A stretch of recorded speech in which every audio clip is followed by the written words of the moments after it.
अस्सलामुअलैकुम। क्लास 9 की मैथमेटिक्स है। Exercise 1.2 question number 3। Identity the matrices.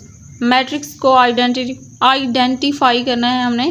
Matrix को देख के बताना है कि ये कौन सा मैट्रिक्स है। ये देखें, इसकी जो डायगोनल एंट्रीज हैं वो सेम हैं। सेम तो हैं लेकिन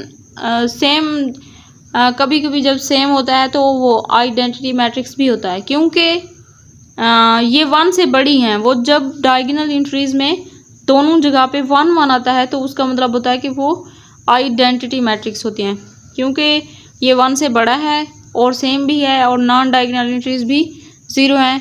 तो इसका मतलब है कि ये स्केलर मैट्रिक्स है। Scalar matrix because it non diagonal entries are 0 and diagonal entries are same.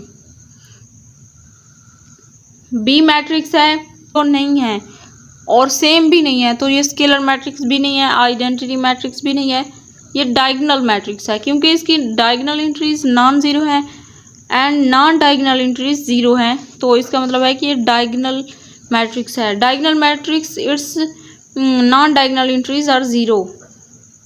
C matrix ये यूनिट मैट्रिक्स है। इसे आइडेंटिटी मैट्रिक्स भी कहते हैं, यूनिट मैट्रिक्स भी कहते हैं, because diagonal entries are 1 and non diagonal entries are 0। ये देखें, ये डी मैट्रिक्स डायगोनल मैट्रिक्स है, क्योंकि इसमें ये शर्त होती है कि कम से कम एक नॉन ज़ीरो होना चाहिए डायगोनल में, और नॉन डायगोनल में दोनों 0 होने चाहिए, क्योंकि इसकी नॉन डायगोनल एंट्रीज में एक नॉन ज़ीरो डिजिट है। Diagonal matrix because non diagonals are 0, जो नॉन डायगोनल है वो 0 है।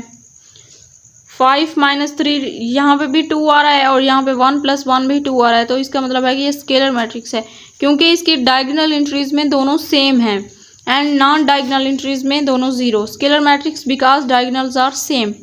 यहाँ पे हमारा आज का लेक्चर होता है ख़त्म।